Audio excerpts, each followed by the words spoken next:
to those that are left behind, because we're the ones that deal with it, not knowing. And God is just so gracious to us. He really is. And we don't deserve it, but still He extends His love and His grace. So, John chapter 11, verse 17 and 18. Then when Jesus came, He found that He had laid in the grave 4 days already. Now Bethany was nigh unto Jerusalem, about 15 furlongs off. That was about 2 miles from what I could understand, from what I studied and read. And Jesus knew what was going on because word had come to Him, that He needed to come. Lazarus was going to die or had died, but He delayed. He didn't come right away. And I think that probably was hard for Him. And in some of the things I read, it said, if He had come, maybe it would have been very hard for Him to let Lazarus die, because He was very close to Mary, Martha, and Lazarus. They were His people. We all have our people. They were His people. His disciples were as well, but they were His friends, His good friends. So He delayed coming, even though 2 miles they could have easily walked that in a day. That would not have been a problem. And then it says that He had been in the grave for 4 days. Now, a lot of Jewish people and customs believe that the spirit would remain around for 3 days and not go to wherever it was going to be. So I think that was another part of it, because there were a lot of people there, and after 4 days, Him being in the grave 4 days, there was no hope that He would come back. So He delayed 4 days in coming. Now, verse 19. And many of the Jews came to Mary and Martha to comfort them concerning their brother. That was a custom as well, and it still is for us today. When somebody that we know loses a loved one, we go, we call, we take food, we want to comfort. And they did that as well. Typically the time was about 7 days that people would come and be with the family. And I've read in other places in the Bible where they even paid mourners to come to, make a lot of noise. And I'm not quite sure I understand all that, but anyway, that was their custom, and everybody has their customs. So it appears that Mary, Martha, and Lazarus were well known to the Jews in Jerusalem and to their community, because people came from Jerusalem to comfort them and to be with them during this time. So verse 20, then Martha, as soon as she heard that Jesus was coming, she went and met Him, but Mary sat still in the house. I found that very intriguing, and I could not really find any reason why she did, except perhaps, Martha was the oldest sister. She was always the one in charge. It seems like she was the one responsible for everything, and typically that's how it goes. The older child usually gets that. So she was used to doing what she needed to do and putting behind her things that she couldn't deal with right then. Sometimes when trouble comes, we put our emotions on hold so we can deal with what we need to. And Mary, from what I can understand, was the youngest, and she probably was stricken with grief, and she just sat in the house with the mourners and didn't, she probably thought, well, He's gone, He's dead, nothing can be done, I just want to sit here. And a lot of people, that's how they deal with things. They just sit, they go to bed, they don't have to deal with it. But Martha was used to dealing, so she went to meet Jesus. 21, then said Martha unto Jesus, Lord, if thou hadst been here, my brother had not died. What a statement of faith that is, isn't it? If you had just been here, Lord, he would not have died. It seems that people in commentaries take it two ways. As if you just come sooner, he wouldn't be dead. And I tend to always maybe go the other way. I tend to think it was, Lord, if only you had come sooner. You know, I know you could have healed him. He wouldn't be dead. Not as an accusation, but as a statement of faith and a trust. You know, it's really hard for us, just like the pastor said this morning, sometimes to trust, to know that what we want, because we want what we want, you know, and we think often, I know what's best. This is what should happen. But when you get to that point in your relationship with God, that you can say, your will. I trust your will because I know it's so much better than my will. You're in a good place. You really are. It takes so much of the worry and the fear away from you. Not saying that we're there all the time, but it's so helpful. I know when my dad was sick, I would have given anything for him to be better and to not die. You know, there are a few people that we would probably give our life to save them. And he was one of those for me. And it took me a while to realize, you know, God knows best. Amen. He took him home, and it's not like he punished him. You know, sometimes we think of death as, oh, death, it's a punishment. But for the believer, no. It isn't. It is a blessing. It is a gift. It is a prize. It is the best thing that can happen to us. But still, it takes us a while to get there, doesn't it? It takes a while. We want them to stay with us. We do not want them to leave us. But God's plans are best. I'm sure that all of you in your life have thought, this is what should happen, and I know it's going to be best. You all have children, you know, and you think, now this is the person that my child should marry. But I've never said it. And then you get to the point where you're like, yeah, I don't want to be responsible for that decision. So you just stay clear out of it, you know. It's like, well, this was your choice, not mine, so I don't know what to tell you. And I've always told my kids, I made a lot of bad decisions. So, no, I'm not going to make yours for you. You pray, you make your own decisions. But sometimes it's really hard to give up control and say, your will, Lord. Whatever your will is, you have it. And then it all works out so much better than it would have if we could have controlled it. There's a little story in here that's really interesting. It said that this pastor had a church in New York City, and they were trying to find a building to have as their church. And they had found one, and they could afford it, and they thought it was going to go through, and then at the last minute, boom, it did not. And they were so upset, you know, this was perfect. This is what we wanted. But then, lo and behold, as God always does, he gave them another building, and it was much better, and the church flourished. And if we live in God's will, then I'm not saying, people, that we won't have trials and bad things won't happen, but we will flourish. Our spirit will flourish. And that's what we should be the most concerned with.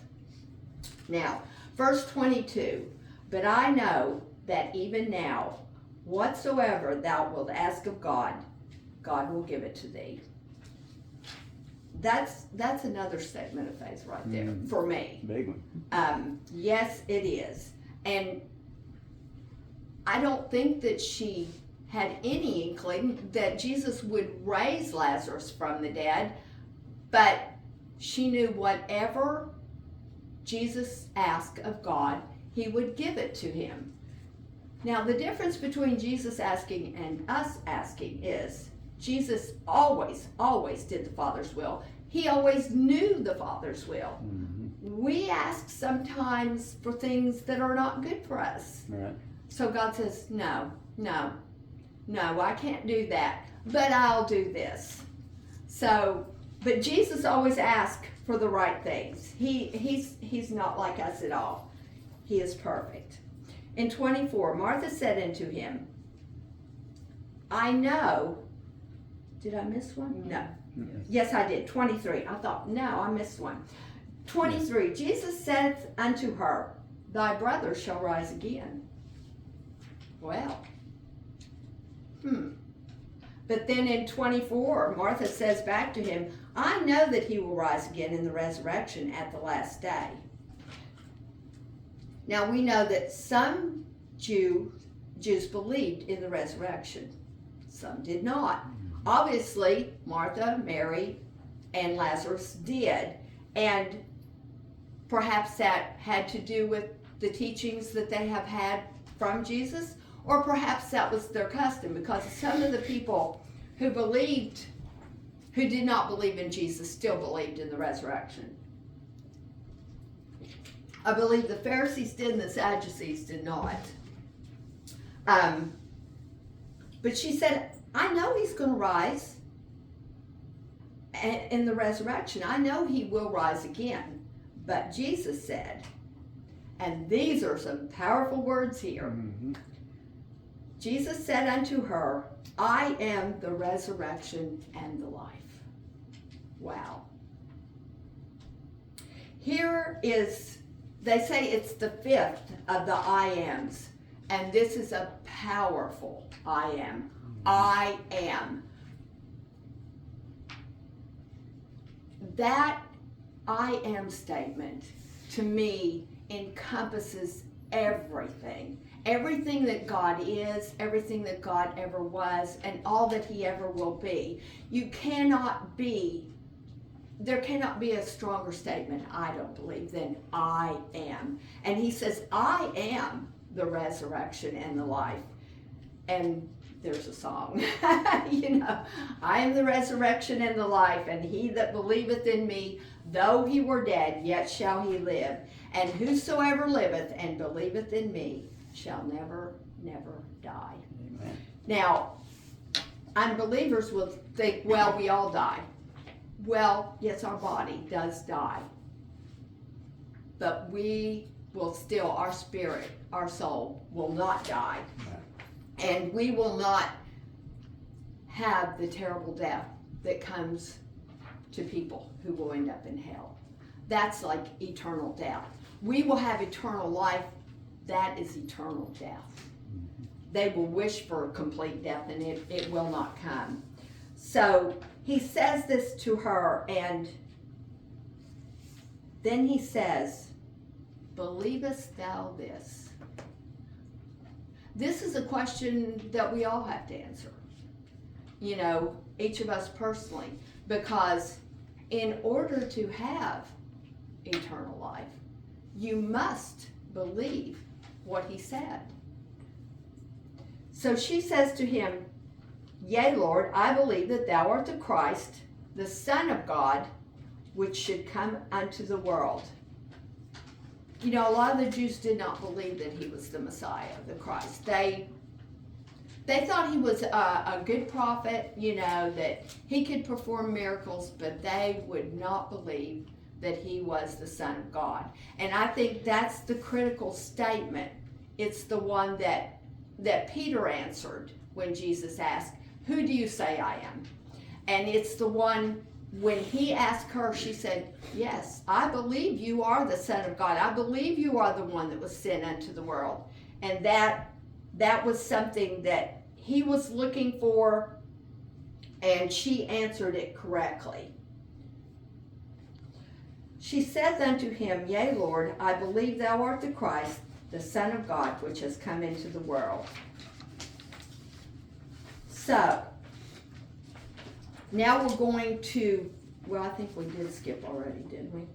27. Now we're going to verse 38.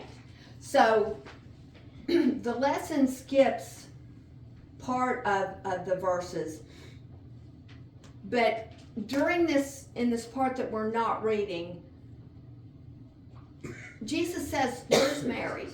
And so Martha goes and tells Mary that Jesus is asking for her, and she does come. So she is there, and obviously he wanted them all there. The reason he came was so that they could see the power of God when Lazarus came forth from the grave. So he wanted her to be there. This was the reason he waited so long, so that they would see this miracle and know that he was from God. Now 38 said, "Jesus therefore again, groaning in himself, cometh to the grave. It was a cave, and a stone lay upon it." You know, Jesus was the Son of God. He is the Son of God. He is God, but he was in human form.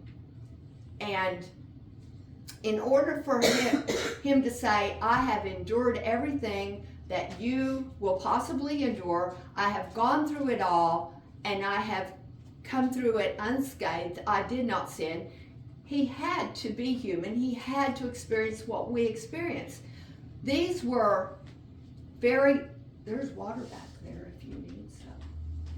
These were very good friends of his, and I don't think that he was so concerned that Lazarus had died, because obviously he knew he would rise again, but he felt the grief and the loss and the sorrow that the people that were there felt. He felt those things, and so he groaned within himself.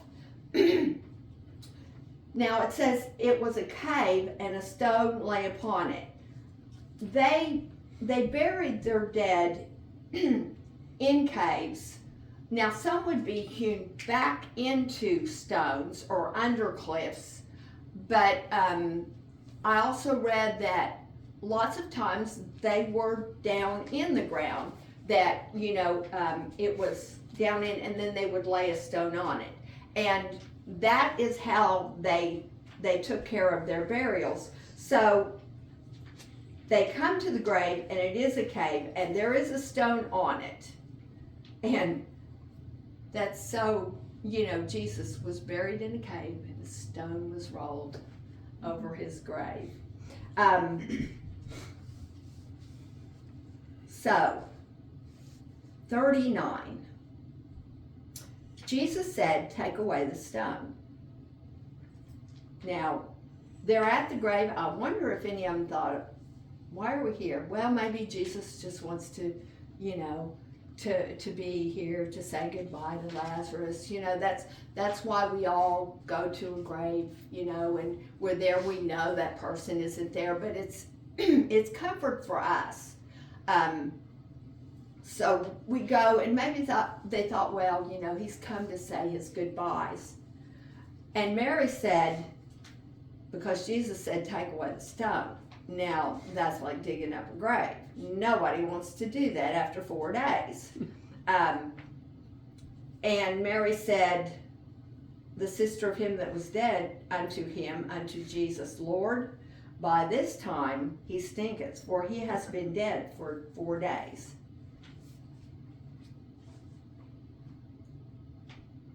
I don't know, it says that maybe she had some doubt.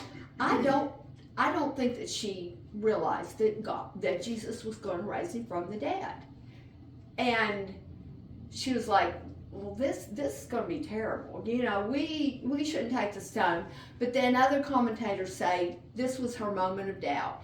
She said, "Lord, I believe you can do anything you ask the Father will be given to you." But then Jesus says, "Roll away the stone," and she's like, I don't know about that.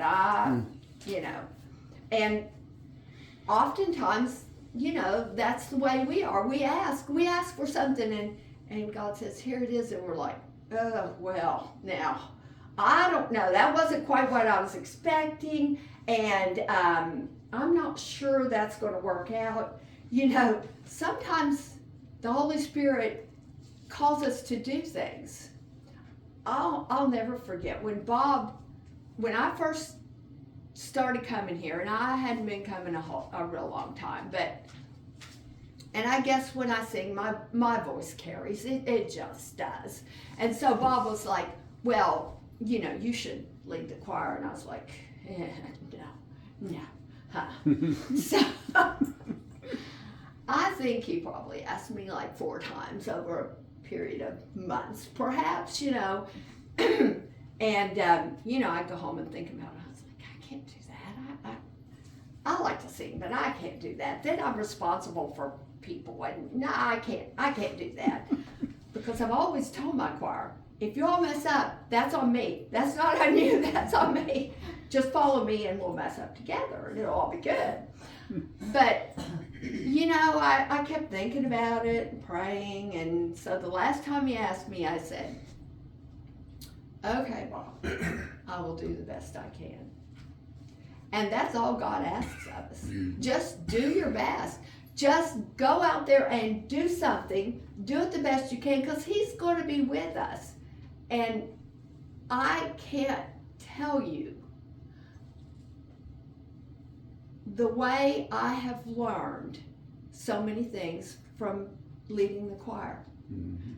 And it's because I did what he asked, and he has helped me to learn. I never dreamed that I would, you know, I knew music. I have a pretty good ear. But like these cantatas, the first time we did that, I was terrified, because you have to know when to come in and when to go off, but once I listen to that music several times, it runs in my head. I hear it. I know when to start. I know when to stop. And that is not me. That is God. That is God. If we do what he asked us to do, he will help us. He really will. Take care of everything. Yes, he will. He absolutely will. And you know, I don't think he really needs us, but he wants us. And if we do it, then we get the blessing. He gets the glory, but we get the blessing. Mm-hmm. You know, and so many times we short ourselves of blessings because we're like, yeah, no, I'm not doing that. So open yourself up to the possibilities that might be there if you say yes. Okay, so Martha's like, yeah, no, I don't think this is a good idea. So Jesus said unto her, saith I not unto thee, that if thou wouldest believe, thou shouldest see the glory of God? It's almost like, Martha, we just had this conversation. Mm-hmm. Did I not tell you? Did you not say that you believe anything that I ask of God, he will give to me? What's going on? Why are you stepping back now? So, there is a verse in Revelations that Jesus declares that he himself holds the keys of hell and of death. And he does, because when he died and rose from the grave, that became his price. Mm-hmm. He holds the keys to life, to death, to hell. All power has been given to him by God. All we have to do is believe. So he says to her, you know, I told you, if you'll just believe. So, then we're going to verse, 41. Then they took away the stone. This was a critical moment, because if Martha had said, no, we can't take the stone away. I mean, who knows? But perhaps Lazarus would not have been raised from the dead. Jesus will work because we believe. So they took the stone away from the place where the dead was laid, and Jesus lifted up his eyes and said, Father, I thank thee that thou hast heard me, and I knew that thou hearest me always. But because of the people which stand by, I said it, that they may believe that thou hast sent me. I believe that Jesus always knew the will of God, and there was constant communication between them because they are as one, and they're three but they're one. And he knew that God would raise Lazarus from the dead, but in order to show the people that were there the power of God, and that Jesus could pray to God and get results, he prays aloud so that the people around can hear.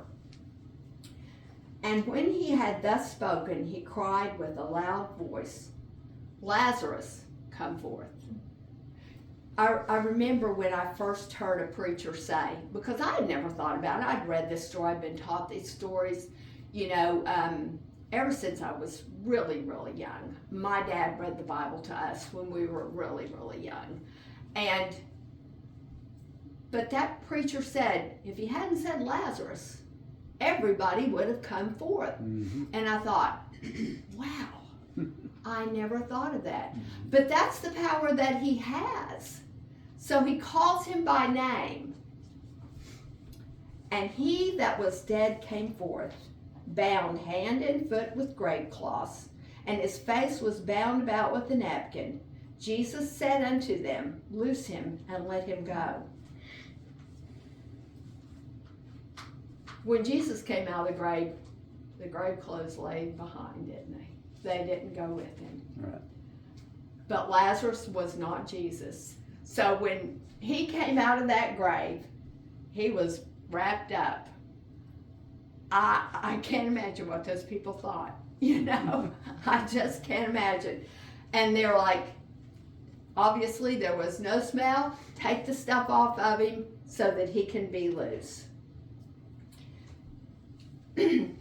While it's always nice to get what you work for, sometimes a pleasant surprise goes a long way.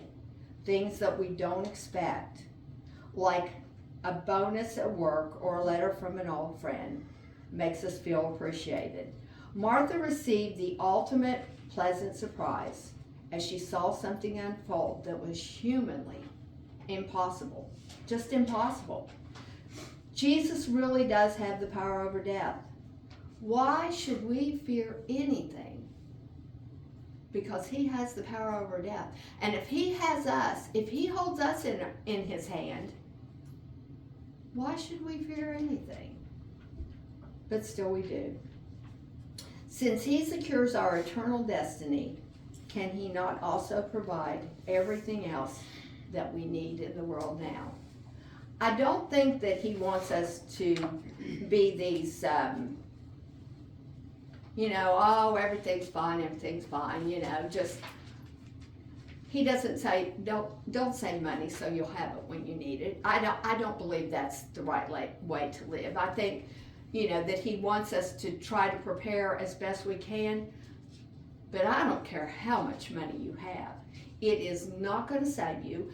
And if you are sick from something, it is not going to cure you. So ultimately, all you have is Jesus. And if you don't have him, I don't know how you make it through a day. Just like the preacher said, I don't know how you make it through a day. And perhaps that's why the world's in the state it is. People are searching and searching for something to fill them up, make them feel whole, take away their fear. But they won't look in the right place. They look to alcohol. They look to drugs. They look to entertainment. They look to riches, power. And all that is gone just like that.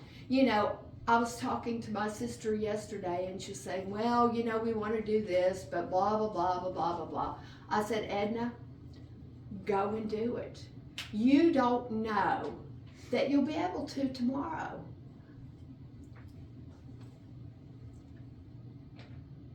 speak to the people you need to speak to. Love the people you need to love. You know, and everywhere you go, spread the message of Jesus, because somebody might not have tomorrow.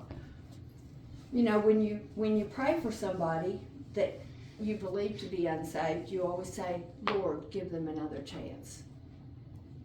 And boy, doesn't he just ever. We've heard of people that got saved when they were in their 80s. What a wonderful God.